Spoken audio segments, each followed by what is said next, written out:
Hello there. Glad you're back for another episode of the Rambling Star Wars Fan. 2025 is a milestone anniversary year for several Star Wars projects. It's the 10th anniversary of The Force Awakens, the 45th anniversary of The Empire Strikes Back, and the 40th anniversary for the first Star Wars animated shows. Yep, I'm talking about Star Wars Droids and Ewoks. Now, I know that it's not as popular as the Clone Wars or as respected as Rebels. However, I think there are some significant things that they're not given enough credit for. So, in true rambling fashion, I'm going to spend sharing some of my thoughts with you about it today. If you're a cyborg, pour yourself some Nepenthe, served regularly over at the Resistor. If you're fully organic, grab yourself some Jawa juice. Either way, by the end of this episode, I'll probably have you dancing the robot to some festive holiday music. Tune in and let's go.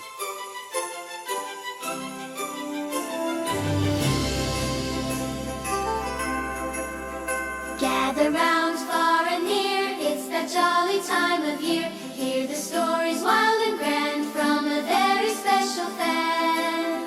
Here comes Ken with a laugh, with a plan, the rambling Star Wars fan. Talking George Lucas dreams, every frame, every scene, with a Christmas glow that gleams. Oh, the rambling Star Wars fan, singing tales from every land, from the Star Wars Droids cartoon to bloom the bites when moons. Lift your voice and clap your hands with the rambling Star Wars fan.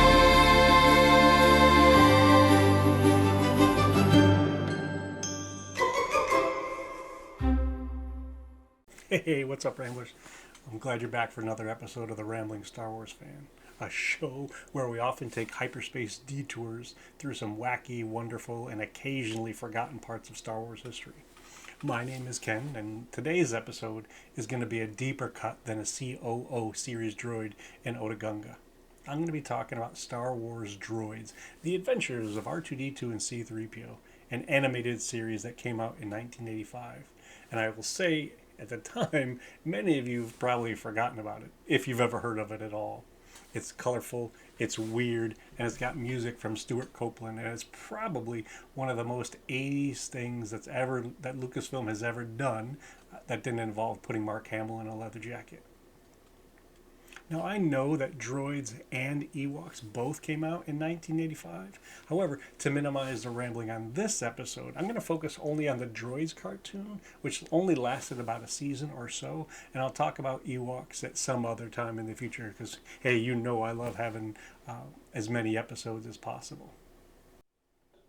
Before we go too far down the Droids path, let's go back in time to 1983, soon after Return of the Jedi hit the theaters. I mean, Star Wars was all wrapped up, the trilogy was complete, and George Lucas was, well, probably exhausted. He wanted to most likely step away from Star Wars movies for a little bit, start focusing or spend more time focusing on raising his daughter, and maybe spend a lot less time managing Wookiees and TIE fighters. But here's the key. He didn't want Star Wars to vanish from the public. So George and the Lucasfilms television division started cooking up ways of keeping the galaxy far away alive in between the films. And they probably had a conversation that went something like this. Hey, I got it. Kids love C-3PO and R2-D2. Kids love cartoons. Kids love Ewoks. How about we mix it all together in one thing and see what happens? After all, we know a little bit about animation and we know a lot about what kids like, so let's do it. Two series were greenlit at once, Star Wars Ewoks and Star Wars Droids. Both would air on ABC's Saturday morning lineup. Lucas's role? Well, he was the executive creator. He didn't write the scripts, but he did lay down the vision. He told producers that he wanted droids to capture the same old school adventure serials, the ones from the 1930s that inspired him to make Star Wars to begin with. I mean, he probably imagined R2-D2 and C-3PO wandering the galaxy, moving from one master to another and getting caught up in wild adventures. Sort of like an intergalactic Huckleberry Finn, if you will. This also went along with his original ideas for the movies. He had conceived of the movies being told through the lenses of the droids, kind of sort of like they were the story of Kurosawa's Hidden Fortress was originally told through the eyes of the peasant characters. And this making some Star Wars cartoons with a focus on C-3PO and R2 seemed like the way to go. And while it's true that George had a long-standing interest in animation, the 1980s were well before anything like Pixar or Lucasfilm Animation existed. George needed to find an animation studio to help bring his ideas to the small screens across the world. He could have gone with several American studios like Hanna-Barbera, Marvel Productions, or Filmation, but he chose not to for a variety of reasons. So let's take a look at Hanna-Barbera first, or Hanna-Barbera Productions. So that studio was responsible for the Flintstones, the Jetsons, Huckleberry Hound, Scooby-Doo, Super Friends, Josie and the Pussycats, the Laugh Olympics, and many, many more. That studio used a variety of creative methods, including reusing backgrounds in an effort to minimize costs. And by the 1960s, it could be argued that they were the significant or the most prominent TV animation studios in the United States before they started using studios in Japan and Korea to cut their costs even further. And if I was a betting man, I would think that George passed on Hanna-Barbera because he was too worried that his beloved Star Wars characters would end up looking like Scooby and Shaggy and the rest of the gang. George had been one to push the envelope in new, unique, and creative ways. I'm not sure if he wanted the cookie cutter approach that Hanna-Barbera seemed to be using at the time. And then if you look at Marvel Productions in the 1980s, Marvel Productions was putting out things like Spider-Man and His Amazing Friends, G.I. Joe, Transformers, and the Muppet Babies. All of those properties or all of those shows had strong ties to Kenner and the other toy companies, including Hasbro. In fact, at one point, Marvel Productions and Kenner were both under the ownership of General Mills, but that's for a whole nother podcast in the future. In the Marvel Kenner era, there was this synergistic media loop strategy where they went from comics to cartoons to toys and then back to comics.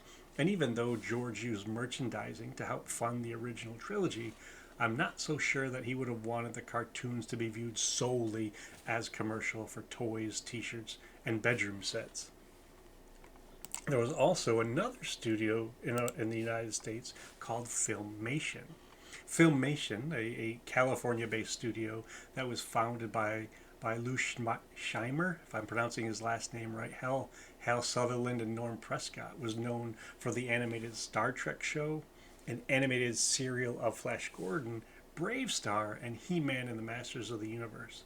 And Filmation at the time had a reputation in the industry for reusing sequences in different episodes. And considering George's desire to be innovative in terms of filmmaking and storytelling, even if it was more expensive to do so, I think that might have been one of the reasons why Filmation wasn't chosen for Droids and Ewoks. George it seemed like, wanted to continue to push the envelope with new stuff, even if it wasn't in a feature film, but it was in animation. So that brings us to the studio that was finally or formally selected for this adventure, this cartoon adventure of droids and Ewoks. And George went with a company known as Nelvana, the Canadian-based studio that was responsible for A Cosmic Christmas, Rock and Rule, Romeo and Juliet, The Devil and Daniel Mouse, and arguably one of the greatest parts of the 1978 holiday special, The Story of the Faithful Wookiee. That 10-minute animated short was a wonderful combination of unique, colorful animation, and it kind of sort of looked like the things that Mobius had created using his European aesthetics. And once the decision was made to work with Nelvana, the following three principles were set up, or so it seemed. That they wanted to make sure that they stayed true to the personalities of R2-D2 and C-3PO, to emphasize things like morality and loyalty. That was first one. Second one was to make sure that they kept the violence mild. If you think back to Star Wars, yes, people were killed, but you never saw any blood. You never saw well, you did see a little blood now that I'm thinking about it, but not tons of it. Not like we're used to seeing in today's Terrifier and Human Centipede kind of stuff. So we wanted to keep the violence mild and to present serialized adventures. So think like Flash Gordon or Weird Tales or even The Lone Ranger. We also wanted to make sure that we were the film studio avoided using any of the main trilogy characters. So Han, Vader, Luke, Leia, they were off the table. Other characters like Boba Fett could show up from time to time, and there might even be some references to the larger empire, but none of those main screen characters were used in the animated droids and Ewoks cartoons. So at the top of the show, I mentioned that I thought there were many contributions to Star Wars that were made from the Star Wars Droids cartoon. And I do think that there's a bunch of them. But for this show, to keep it somewhat short, I'm really going to talk about just 6 of those contributions that this brief animated series played in the larger aspects of Star Wars. And we're going to talk about Star Wars on television. We're going to talk about the serialized story and the story arcs that were created for the show. We'll talk about how the stories themselves, the episodes, use characters who are non-Force users. So we're not talking about magic space wizards or Sith lords. These are just regular characters that we saw on the screen. We'll spend a little bit of time talking about the morals and the lessons that showed up. I mean, George was notorious for saying that his material, specifically Star Wars, was designed for kids, and so he wanted to inject lessons in these episodes, like morality plays, if you will. And then the last 2 things that we'll talk about is, like many things related to Star Wars, there were some action figures, there were some toys involved. And as goofy as this sounds, as surprising as this may be for some of you, there were actually aspects of the Star Wars Droids cartoon that showed up in other things many, many, many years later. So as I was saying, one of the biggest contributions of the Star Wars Droids cartoon was the fact that it got Star Wars on television. So not the big screen, not the silver screen, but we're talking the small screen. And Coming this fall. R2-D2, what are you doing? Oh, mad droid! Mad droid! The news is out and everyone's excited. Droids are with us. Saturdays this fall. You'll love it. And yes, I know that Star Wars had been on television before the 1985 cartoon, but the 1978 holiday special sadly was not as successful as the movies and not as successful as some had originally thought, even though it did include some of the main characters. And I guess having entire sections of a show in Shriwook without any captions or closed captioning so that we can understand what was going on, and the curious musical interludes were a little too much for many Star Wars fans to handle at the time. The Droids cartoon brought Star Wars into our home from September 7th, 1986 through June 7th. Was it 1986? September 7th, 1985, sorry, through June 7th, 1986, with 13 half-hour episodes, 22 minutes or so to take away the commercials. And then the last episodes for season 2 was an hour-long a special broadcast called The Great Heap. So instead of having to go to the movie theaters to watch the stuff, you could just sit down in your living room on Saturday morning, bowl of cereal in your lap, and enjoy the show. In addition to being on television, the structure of Star Wars Droids was significant. So the episodes of this show were grouped together into separate arcs. That same structure would be used later in shows like The Clone Wars, Rebels, Resistance, the animated stuff, and it even made it into The Mandalorian, Book of Boba Fett, Ahsoka, and the prize-winning Andor. The first arc was made up of 4 episodes, the second arc was made up of 5 episodes, and the final arc was made up of 4. So in total, that first season was 13 episodes. Season 2 only had 1 arc. As I mentioned a few moments ago, it was a special hour-long episode called The Great Heap with our friend Mungo Baobab. So I know I mentioned the story arc model that was used for Star Wars Droids. Each of those story arc involved non-Force using masters. So before we got the stories of Cassian Andor, Jyn Erso, or Din Djarin, we had these adventures with Kiamal, Mon Julpa, and Mungo Baobab. Each one of these arcs, R2D2 and C3PO, had a different group and a different adventure throughout the galaxy. And that focus on non-force users, if you think about it, showed up in Star Wars Solo, a Star Wars story, or definitely, absolutely, positively in that fabulous show that showed up on Disney Plus, Andor, which was all about non-force users at all. Yes, you're talking about their response to this greater thing, this larger entity known as the Empire, and the effects it was having on peoples across the galaxy. But these folks didn't really have that special ability that Jedi or Sith had. And that got its origin, that got its start way back in the late 80s with this Droids cartoon. If you've listened to any of the other shows before, then you know that I often mention that George Lucas, in fact, I mentioned it just a little bit ago, that George Lucas created Star Wars for kids, and Star Wars Droids could not have been more explicit about it. This approach showed up in each cartoon. This approach showed up even most recently in the Young Jedi Adventures and in the fortune cookie messages that were in the beginnings of the episode of the Clone Wars. Way back in Droids, though, the messages were quite obvious. They were saved until the end of each story arc, and they were said aloud for all of us to hear over our bowls of whatever sugary breakfast cereal that we might have been eating at the time.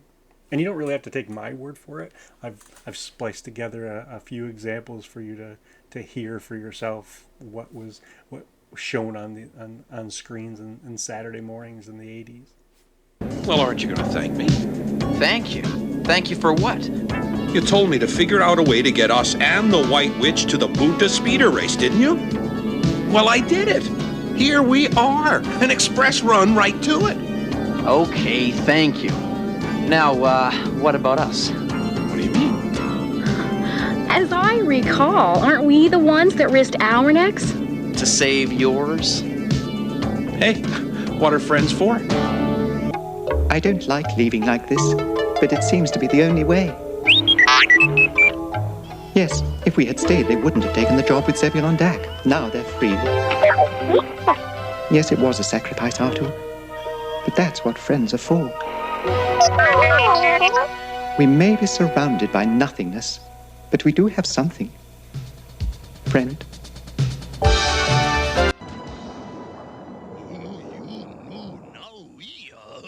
Yorpo says we certainly know how to pick a master. And I know how to pick my droids. And what of you, Jan? My place is here, helping my uncle. So be it. Without you, I would still be the mindless creature that you took pity on. Your kindness is a strength that few can master. You see, Artu, I knew we'd find a wealthy master. Our troubles are over. And would it really be Star Wars without some sort of toys involved? I mean, we look back to the original trilogy. We got comic books and puzzles and books on tape or books on record or stories on record, and those wonderful 3 3/4 action figures. And Star Wars Droids was no different. That toy line included 13 action figures and 3 vehicles. And while it may not be surprising that the Boba Fett figure is the most sought after, it may be wild to think that one of them, a single 3 3/4 inch action figure, could cost you as much as $3,000 today. I mean, that's one heck of a bounty for a figure that was originally priced at roughly $2.99 in the United States dollars in 1985. And here's a look at some of those action figures.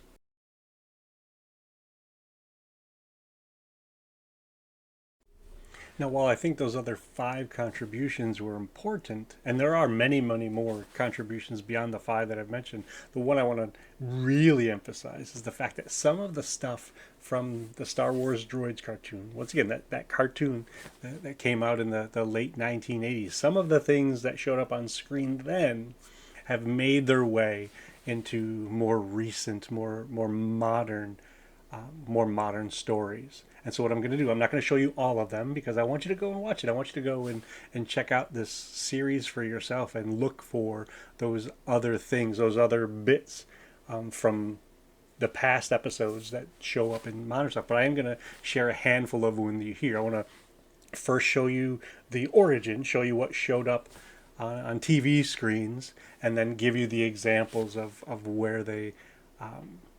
where that same idea or that same image, that same character, that same wild creation showed up in more modern Star Wars stuff. So what was old is new and used again, just in fancier, flashier ways. So let's take a look at some of them. So what we're seeing on the screen now is Season 5, The Lost Prince, and the vehicle that we just saw was a wheel bike.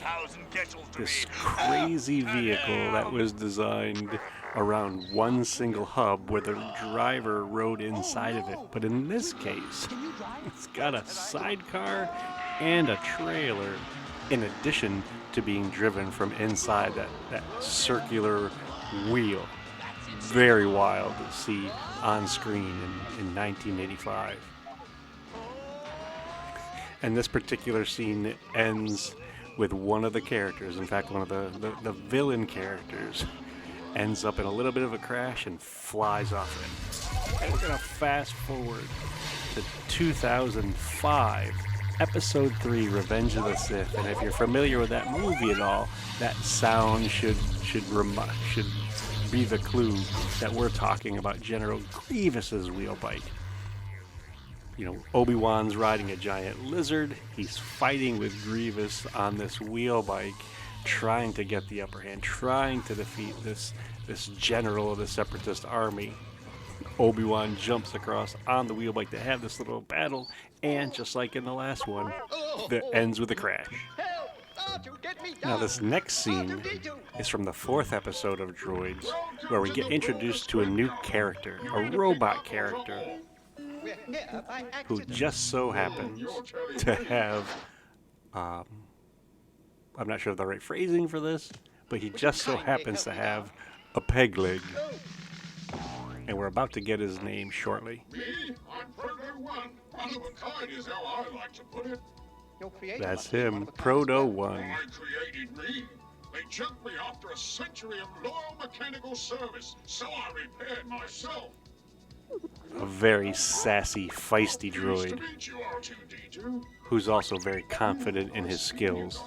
Bit banged up, but she'll go. Can't say the same for your ship.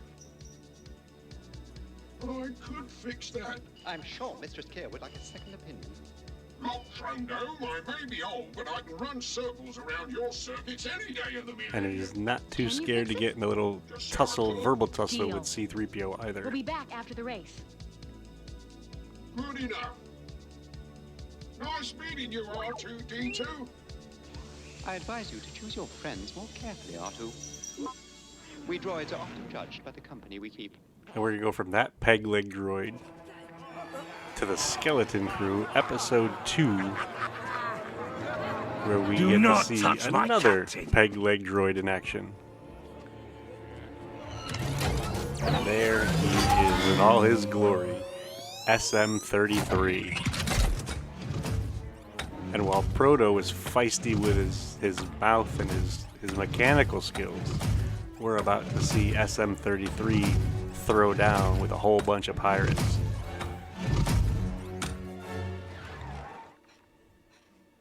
Get back to your ship, droid. Not without me, cat. What, her? And I'm not leaving without KB. Get ready. And you're about to hear some droid, a droid, beating up a pirate. Oh, not just beating up a pirate, beating up several pirates. Number 2. Come on. 3, 4.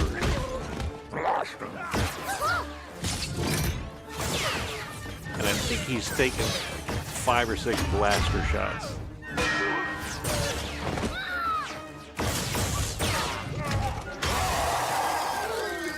So from an animated cartoon in 1985 to this incredible CG and puppet for the skeleton crew. This scene is from The Great Heap, where we get to see a droid spa. And yes, that droid is in fact wearing a Walkman with another one in the background wearing a baseball hat. And so we see some droids hanging out by an oil pool, whistling as a pink droid scoots by, and R2, ever the chivalrous character, offers to help the lady droid into the oil pool. You see some modified probe droid, a bunch of astromechs. One astromech goes up to the droid bar to get a drink, and another one slips into the oil bath, about to get snatched up. But I don't want to give away too much information because I don't want to spoil this show, this cartoon from 40 years ago. You'll have to watch it for yourself to see what happens. Time for this, Otto. But a trip to a maintenance spa would This take no scene's from time the at Clone all. Wars, Season 8, Evil Plans. After all, And we why see should R2-D2, organics be the only ones who C-3PO, get peppered? and a They flying should not. droid, That's why right across the Toto, street there this is is an oasis Cad of Bane's pleasure designed droid, to put you back in touch with the encouraging original R2 and assembly line C-3PO to go into a droid spa. You know, reminiscent of that droid spa that we saw from the Droids cartoon. But unfortunately, as you're about to hear, C-3PO just got kidnapped. R2-D2's not even paying attention. C-3PO is flying away, and R2-D2 is just scooting in to get pampered. Hello, and welcome to Droid Spa. No need for an appointment. Right this way. So our little astromech buddy's about to go into this spa room. It was similar to the last one where there was oil baths and scrubbing brushes just like in a car wash. We see various droids enjoying their time there. Various protocol droids and R2 droids, astromech droids. And we're about to see that C-3PO is not having as great of a time as R2 is. It doesn't get more soothing than that, does it?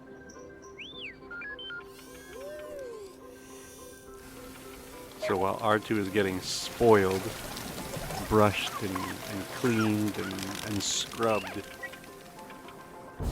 C-3PO is about to get zapped by other droids. And once again, R2 doesn't even know.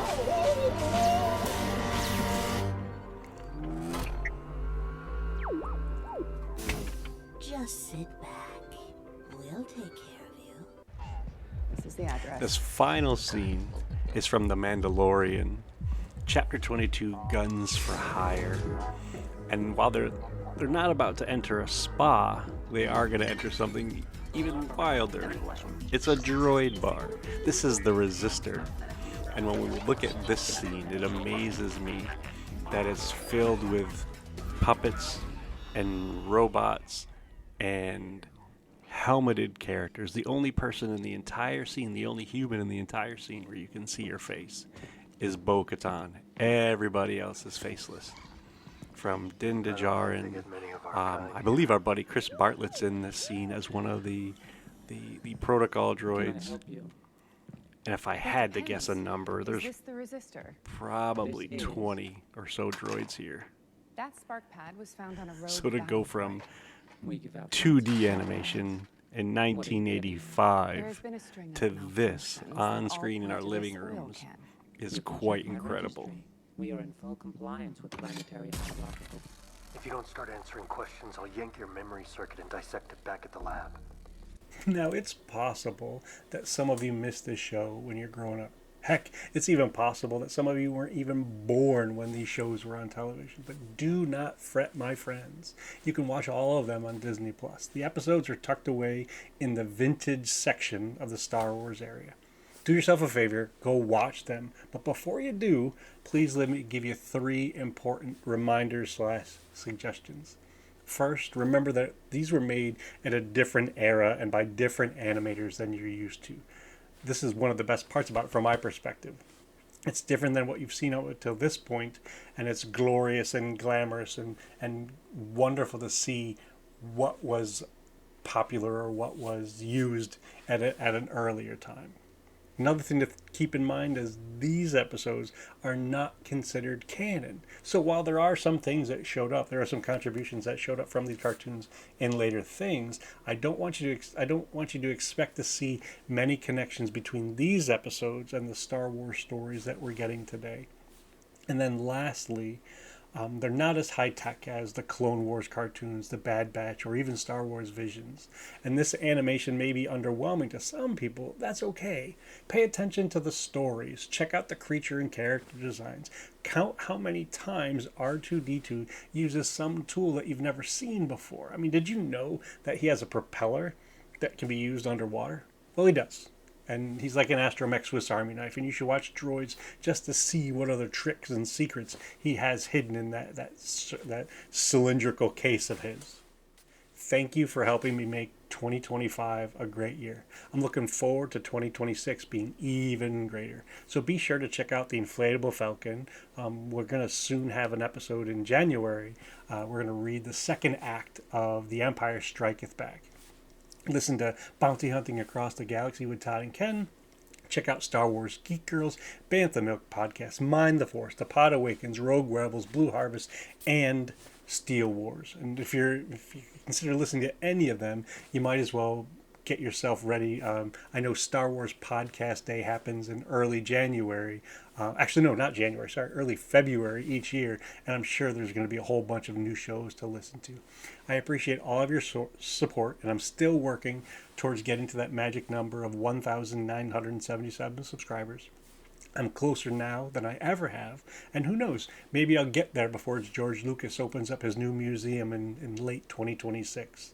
So after all, the Force does work in mysterious ways, and the Force will be with you, always.